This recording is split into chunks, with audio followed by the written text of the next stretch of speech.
বন্ধুরা, শাশুড়ি বৌমার রান্নাঘরে আপনাদের সবাইকে স্বাগত জানাই। আর আজকে আমি এই রাঙা আলুর ল্যাংচা বানাবো। দেখুন, এই যে রাঙা আলুটা সিদ্ধ করে নিয়েছি, অল্প অল্প ছাল আছে, ছালটা ছাড়িয়ে সিদ্ধ করে নিয়েছি। আর এই চিনি শিরা, আর এই রাঙা আলুর পান্তুয়াটা বানাতে গেলে আমার চিনি শিরা করতে হবে, তাই চিনি শিরাটা রেডি করে নিই। চলো, চিনি শিরাটা বানাতে আমার গ্যাসটা প্রথম জ্বালিয়ে নিতে হবে। গ্যাসটা জ্বালিয়ে নেব। আর যে কড়াইটা বসিয়ে দেবো, দিয়ে কড়াইয়ের মধ্যে একটু জল দিয়ে দেবো পরিমাণ মতো।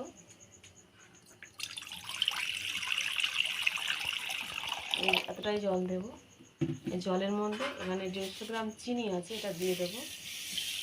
চিনিটা হালকা পাতলা শিরা হবে, খুব মোটা শিরা হবে না। একটু নেড়ে নেবো। এবার এই শিরাটা ফুটতে দেবো। এদিকে আমি রাঙা আলুটা ম্যাশ করে নেবো। রাঙা আলুটা এটা দিয়ে ম্যাশ করে নেবো, যাতে না কোনো দানা থেকে থাকে। এটা দিয়ে ঘষে নেবো। আপনারা হাত দিয়ে চটকিয়েও নিতে পারেন, কিন্তু এটা দিয়ে ঘষে নিলে কোনো ডেলা পাকিয়ে যাবে না, কোনো দানা ভাব আসবে না।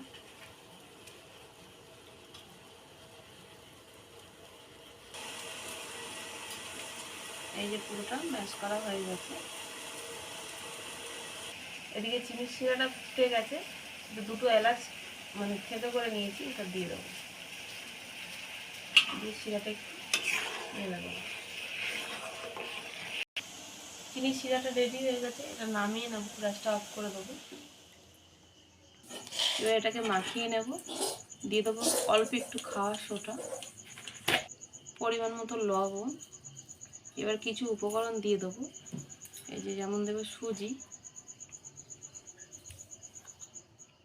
দেবো 3 চামচ, ময়দা দেবো 4 চামচ,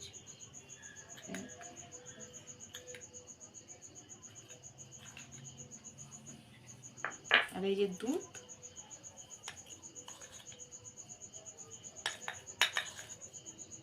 দেবো 2 চামচের একটু বেশি। এই সব উপকরণ একসাথে মাখিয়ে নেব।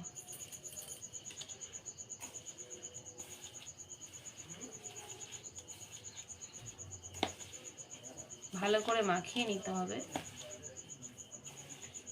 চটকি চটকি একটু সুন্দর করে মাখিয়ে একটা ডো বানিয়ে নিতে হবে। একটু নরম হয়ে গেছে, তার একটু ময়দা দিয়ে দেবো অল্প করে, যতটা লাগবে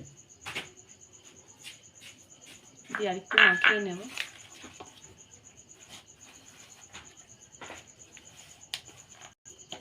এভাবে বানিয়ে নিয়েছি। 1 চামচের মধ্যে একটু ঘি দিয়ে নেব।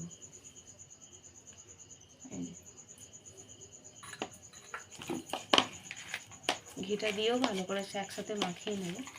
আর এইভাবে যদি বাড়িতে একদিন বানানো, খুব ভালো লাগবে। ঘিটা দেওয়ার পরিবর্তে হাত থেকে পুরো ছেড়ে যাচ্ছে, আর জিনিসটাও খুব সুন্দর হবে, সেন্ট হবে ভালো, খেতেও ভালো লাগবে। এটা পুরো ভালো করে মাখানো হয়ে গেছে।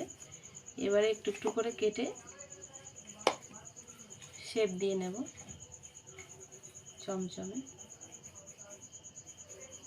এটা ভালো করে দেখুন মাখিয়ে নিয়েছি। এবার এটা অল্প অল্প করে কেটে কেটে লেডিকেনি শেপ দিয়ে নেব, লম্বা লম্বা করে। আপনারা যেভাবে বানাতে পারেন, আমি লম্বা করে বানাচ্ছি।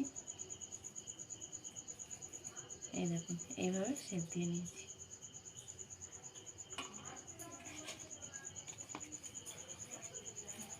আগে গোল করে তারপরে নিলে একটু ভালো স্মুথটা ভালো হবে গাটা।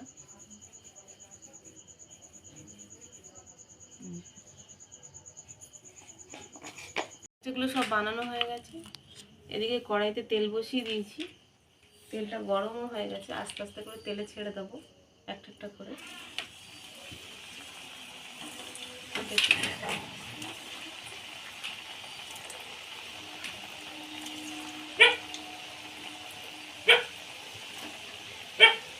হালকা লাল লাল করে ভেজে নিতে হবে।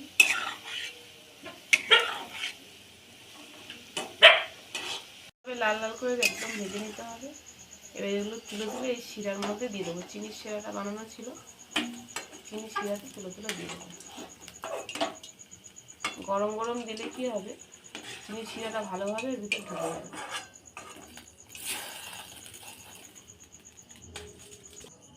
এই চামচ দিয়ে এই শিরার মধ্যে একটু ডুবিয়ে ডুবিয়ে দেবো, যাতে শিরাটা ভালোভাবে এর মধ্যে ঢুকে যায়।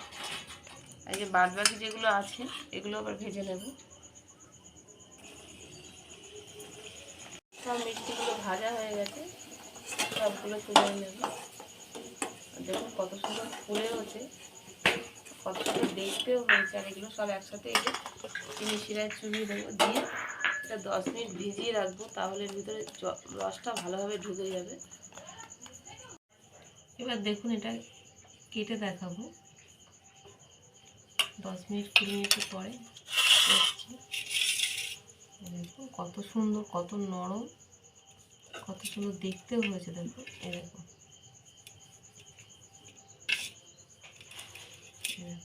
একদম নরম হয়েছে, রস হয়েছে। দেখুন কি সুন্দর ভিতরে, দেখুন নরমও কত সুন্দর হয়েছে। দেখুন ভিডিওটা ভালো লাগলে চ্যানেলটা সাবস্ক্রাইব করে নেবেন, আর লাইক কমেন্ট শেয়ার করতে ভুলবেন না।